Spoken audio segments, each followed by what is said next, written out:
कहानी की शुरुआत में हम डेविड और उसकी पत्नी एमी को देखते हैं, जो अपनी जिंदगी के एक आखिरी सफर पर निकले थे। दरअसल कुछ समय पहले उनका एक बच्चा था जो उनकी ही लापरवाही की वजह से गुजर गया था। तब से दोनों के दरमियान दूरियां बढ़ गईं और रोज बरोज के मतभेदों से तंग आकर उन्होंने तलाक लेने का फैसला कर लिया। यही वजह थी कि वे अपने इस रिश्ते को एक आखिरी मौका देने, या यूं कहें कि यादों को समेटने के लिए इस आखिरी ट्रिप पर निकले थे। लेकिन सफर के दौरान डेविड अचानक एक शॉर्टकट रास्ता ले लेता है जो काफी उबड़-खाबड़ और सन्नाटे से भरा था। रास्ता देखकर एमी को अजीब लगता है और वह डेविड से पूछती है कि उसने गाड़ी इस तरफ क्यों मोड़ी, जिस पर डेविड सफाई देते हुए कहता है कि यह रास्ता उनकी मंजिल के लिए सबसे नजदीक है। लेकिन एमी को शक होता है और वह तसल्ली के लिए मैप निकालकर देखती है। तब उसे पता चलता है कि नक्शे पर इस रास्ते का कोई वजूद ही नहीं है। अब डेविड को भी इस बात का एहसास होने लगता है कि वे रास्ता भटक चुके हैं और तभी अचानक उनकी गाड़ी का इंजन अजीब अजीब आवाजें करने लगता है। अब दोनों को समझ नहीं आ रहा था कि इस सुनसान जगह पर क्या किया जाए, लेकिन तभी उन्हें आगे एक पुराना पेट्रोल पंप दिखाई देता है। राहत की सांस लेते हुए डेविड गाड़ी को वहां रोक देता है और रहस्यमय आदमी वहां से चला जाता है और डेविड और एमी राहत की सांस लेते हुए अपनी गाड़ी स्टार्ट करके वहां से रवाना हो जाते हैं। लेकिन कुछ ही दूर जाने के बाद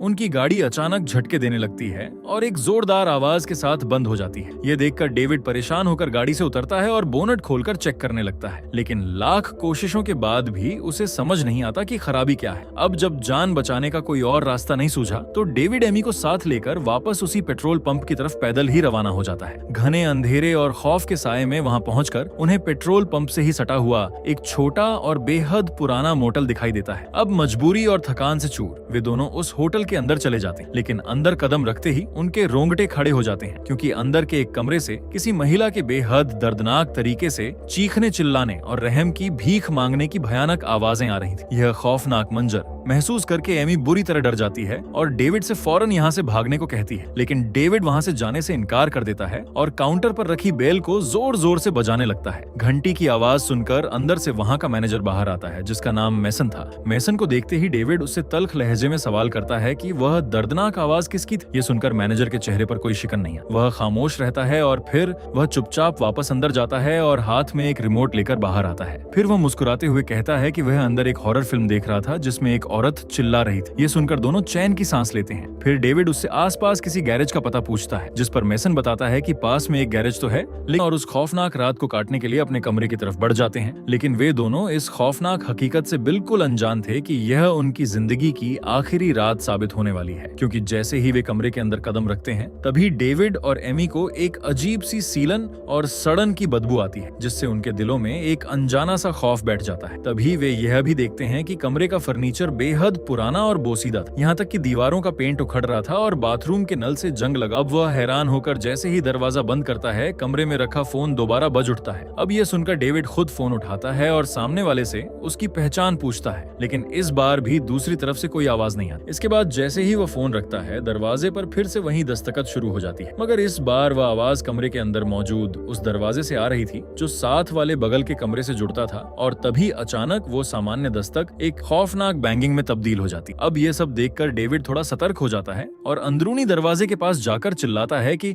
तुम हमसे चाहते क्या हो, लेकिन दूसरी तरफ से कोई जवाब नहीं आता। बस वह दरवाजा लगातार पीटा जा रहा था। ये जोर जोर से चिल्लाने लगता है, लेकिन वहां से किसी भी तरह का कोई रिस्पांस नहीं आता। अब इस बदतमीजी और अड़ियल रवैया की शिकायत करने के लिए वह सीधे रिसेप्शन ऑफिस पहुंचता है और काउंटर पर रखी बेल को मुसलसल बजाने लगता है। घंटी की लगातार आवाज सुनकर मैनेजर मेसन हड़बड़ाता हुआ बाहर आता है और हैरान होकर इस अफरा तफरी की वजह पूछता है। उसे देखते ही डेविड बेहद गुस्से में उससे कहता है कि बगल वाले कमरे में जो कोई भी है वह हमें जानबूझकर परेशान कर रहा है, तो तुम कुछ भी करो, लेकिन फौरन उसे शांत करो। डेविड की बात सुनकर मैनेजर कुछ पल के लिए सोच में पड़ जाता है और फिर बड़ी संजीदगी से कहता है कि आज रात तो इस पूरे होटल में आप दोनों के अलावा कोई और मुसाफिर ठहरा ही नहीं। अब यह सुनकर डेविड शॉक हो जाता है और गहरी सोच में डूब जाता है। तभी मैनेजर बात को संभालते हुए कहता है कि शायद यह पड़ोस के कुछ आवारा बच्चे होंगे, क्योंकि अक्सर वे बच्चे यहाँ आकर छिप जाते हैं और ऐसी शरारतें करते हैं, इसलिए आप फिक्र मत कीजिए और ना ही कोई तनाव लीजिए, मैं खुद जाकर उन्हें देखता हूँ। मैनेजर के इस दिलासे के बाद डेविड वापस अपने कमरे में आ जाता है, लेकिन एमी अब बहुत ज्यादा डरी हुई थी। वह रोते हुए फिर से डेविड से यहाँ से भाग चलने को कहती है, लेकिन डेविड हमेशा की तरह उसकी बात को टाल देता है और कहता है कि बस कुछ घंटों की तो बात है और जैसे ही सुबह होगी मैकेनिक को बुलवाकर गाड़ी ठीक कराएंगे और यहाँ से हमेशा के लिए निकल जाएंगे। जिसके बाद डेविड वक्त काटने के लिए कमरे का टीवी ऑन कर देता है, लेकिन स्क्रीन पर सिर्फ धुंधलापन आ रहा था और कुछ दिखाई नहीं दे रहा था। तभी उसकी नजर टीवी के ऊपर रखी कुछ वीडियो टेप्स पर पड़ती है। उन्हें देखकर वो एक टेप उठाता है और उसे वीसीआर में डालकर प्ले कर देता है। लेकिन स्क्रीन पर जो कुछ भी शुरू हुआ उसे देखकर दोनों के होश उड़ गए, क्योंकि वह कोई आम वीडियो नहीं थी बल्कि एक स्नफ फिल्म थी, यानी असली अपराध का एक ऐसा खौफनाक मंजर जिसमें कुछ नकाबपोश दरिंदे एक कमरे के अंदर एक बेबस लड़की को बेहद बेरहमी से टॉर्चर कर रहे थे और आखिर में उसका गला रेत कर, इसलिए वह नफरत और घिन से फौरन उस कैसेट को निकालता है और दूसरा कैसेट को डालता है। लेकिन दूसरी वीडियो में भी एक नया कपल दिखाई देता है जिसे वे नकाबपोश शिकारी ठीक उसी तरह तड़पा तड़पा कर मौत के घाट उतार रहे होते हैं। अब उस वीडियो को देखते देखते अचानक डेविड की नजर उसके बैकग्राउंड पर पड़ती है, जो हूबहू उनके कमरे के बैकग्राउंड जैसी ही दिख रही थी। तभी उसे एक बेहद अजीब और खौफनाक एहसास होता है। वो उस वीडियो और उससे पिछले वीडियो के बैकग्राउंड को बहुत गौर से देखता है और वह देखकर दोनों की सांसें एकदम अटक जाती हैं, क्योंकि वे इस खौफनाक हकीकत को समझ चुके थे कि यह सारी वीडियो इसी कमरे में शूट हुई थी। अब ये खौफनाक सच जानकर दोनों की रूह कांप उठती है। तभी दोनों को इस भयानक हकीकत का एहसास होता है कि इस मटल में आने वाला कोई भी मुसाफिर आज तक जिंदा बचकर नहीं जा सका है, क्योंकि वीडियो में दिखने वाले लोग कोई और नहीं बल्कि यहाँ ठहरने वाले पिछले गेस्ट्स थे जिन्हें इन दरिंदों ने तड़पाड़ पाकर मार डाला था। इसके बाद वह एयर वेंटिलेटर की जाली उखाड़ता है तो उसके अंदर भी एक वॉइस रिकॉर्डर लगा हुआ मिलता है। तब उन्हें समझ आ जाता है कि मैनेजर मेसन और उसके नकाबपोश साथी रिसेप्शन में आराम से बैठकर यह लाइव देख रहे थे। अब जैसे ही उन्हें भनक लगती है कि डेविड ने सारे कैमरे ढूंढ निकाले हैं, वैसे ही होटल का पूरा पावर सिस्टम कट कर दिया जाता है और कमरे की लाइटें गुल हो जाती और चारों तरफ घुप अंधेरा छा जाता है। और उसी वक्त खिड़की और दरवाजों को जोर जोर से पीटने की भयानक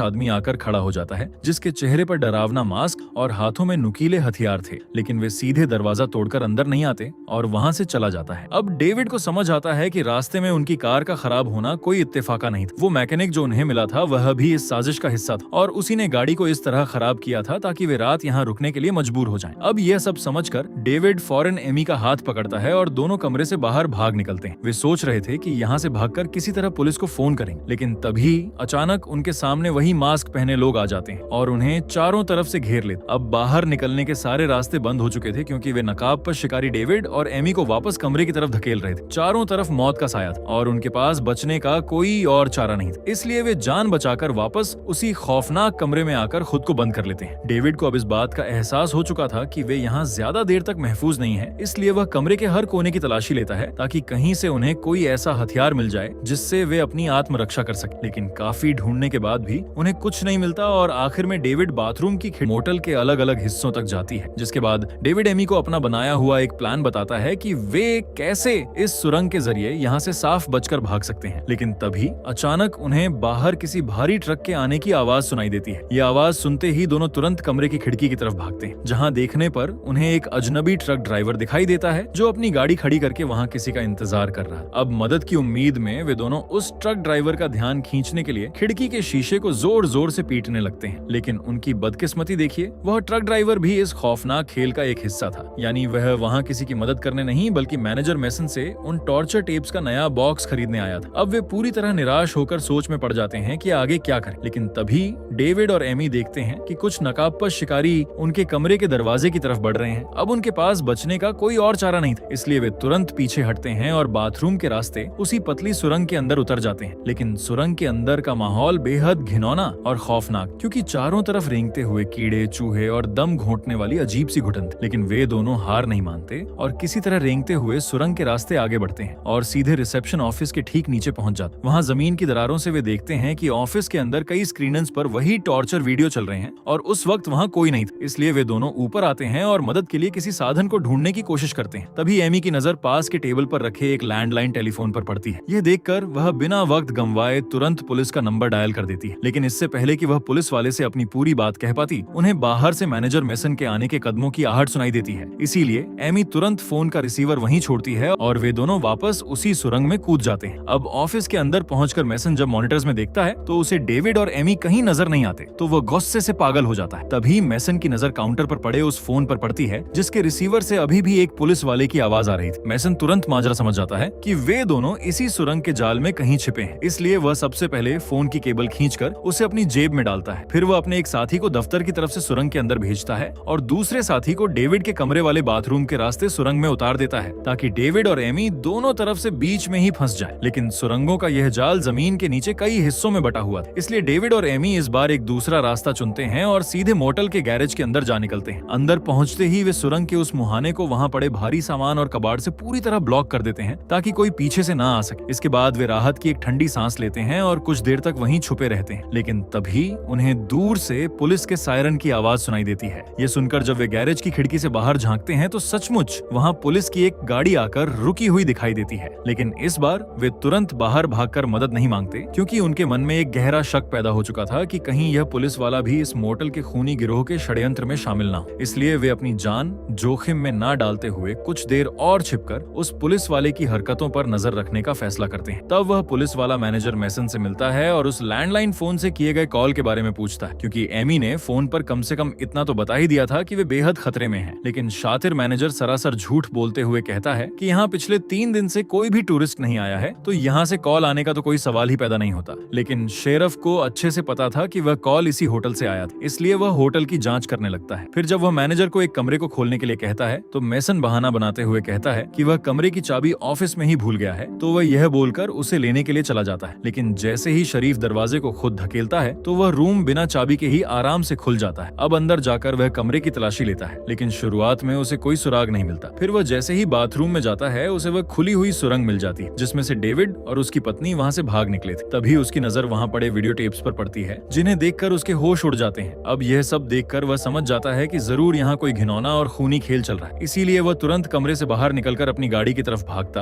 गैरेज में छिपे डेविड और एमी जब उस घबराए हुए शेरफ को कमरे से बाहर निकलते हुए देखते हैं तो उन्हें यकीन हो जाता है कि यह पुलिस वाला मोटल के हथियारों के साथ मिला हुआ नहीं है। इसलिए वे तुरंत गैरेज से बाहर आते हैं और शेरफ को अपनी पूरी कहानी आप बीती सुनाते हैं। ये सुनकर शेरफ उन्हें अपनी गाड़ी में बैठने को कहता है, लेकिन जैसे ही वह गाड़ी स्टार्ट करने की कोशिश करता है, गाड़ी स्टार्ट नहीं होती। इसलिए शेरफ गाड़ी से बाहर उतरता है और चेक करने के लिए गाड़ी का बोनट उठाता है। फिर जैसे ही वह बोनट को नीचे करता है, एमी और डेविड देखते हैं कि ठीक शेरफ के पीछे वही नकाबपोश कातिल खड़ा है। अब इससे पहले कि शेरफ कुछ समझ पाता, वो नकाबपोश आदमी बेहद बेरहमी से उसकी पीठ में चाकू घोंप देता है, जिसे देखकर दोनों दहल जाते हैं और अपनी जान बचाने के लिए तुरंत गाड़ी से निकलकर वापस अपने कमरे की तरफ लौट जाते हैं। अब डेविड को समझ आ जाता है कि आज की रात उनकी मौत पक्की है, इसलिए वह तुरंत बाथरूम की तरफ भागता है और वहाँ की खिड़की के शीशे को तोड़ देता है। लेकिन वो खिड़की इतनी बड़ी नहीं थी कि वे दोनों उसमें से निकलकर भाग सके। तभी वह देखता है कि वे तीनों कातिल इस वक्त पुलिस की गाड़ी को ठिकाने लगाने में मशरूफ। इसलिए वह एक प्लान बनाता है कि वह किसी तरह मैनेजर के ऑफिस में घुस जाए और वहाँ दीवार पर टंगी बंदूक उठा लाए। लेकिन इस खतरनाक मिशन पर निकलने से पहले वह एमी की हिफाजत के बारे में सोचता है। तभी उसे एक तरकीब सूझती है। वह पहले एमी के कपड़ों का एक टुकड़ा फाड़कर टूटी हुई खिड़की पर अटका देता है, ताकि कातिलों को लगे कि एमी यहाँ से बाहर भाग चुकी है। इसके बाद वो एमी को छत के पास बने एक छोटे से वेंटिलेशन शेड के अंदर आते हुए जमीन पर गिर पड़ता है। तभी वहाँ मैनेजर मैसन अपने हाथ में कैमरा ली पहुँचता है और तड़पते हुए डेविड की मौत का लाइव वीडियो शूट करने लगता है। तभी एमी ऊपर से यह सब साफ देख रही होती है, लेकिन अपने दिल पर पत्थर रखकर वो किसी तरह अपनी चीख को दबाती है। अब कातिल डेविड को मरा हुआ समझकर वे सब एमी को ढूंढने के लिए कमरे के अंदर दाखिल होते हैं। लेकिन तभी बाथरूम की खिड़की पर एमी के कपड़े का फटा हुआ टुकड़ा देखकर उन्हें यकीन हो जाता है कि वह यहाँ से भाग निकली है। अपनी इस गलतफहमी के कारण वे तीनों एमी की तलाश में बाहर जंगलों की तरफ निकल जाते हैं। पूरी रात खौफ के साये में गुजारने के बाद सुबह होने पर एमी हौसला करके वेंटिलेशन शेड से नीचे उतरती है। वो रोती हुई धीरे धीरे डेविड के बेजान दोनों कातिल गाड़ी के नीचे कुचलकर तड़प तड़प कर मर जाते हैं। लेकिन एमी की किस्मत अच्छी थी कि वह इस हादसे में जिंदा बच जाती है। अब वह किसी तरह चोटिल हालत में कार से बाहर निकलती है और मैनेजर के ऑफिस की तरफ बढ़ती है, जहां दीवार पर 2 बंदूकें टंगी थी। ये देखकर वह जैसे ही बंदूक निकालने की कोशिश करती है, तभी मैनेजर मैसन वहां पहुंच जाता है और एमी को जोरदार धक्का मारकर उस पर मुक्कों की बरसात करने लगता है। लेकिन तभी एमी अपनी आखिरी ताकत समेटती है और मैनेजर के पैरों के बीच एक जोरदार लात मारती है, जिसकी वजह से मैनेजर गुस्से से पागल हो जाता है और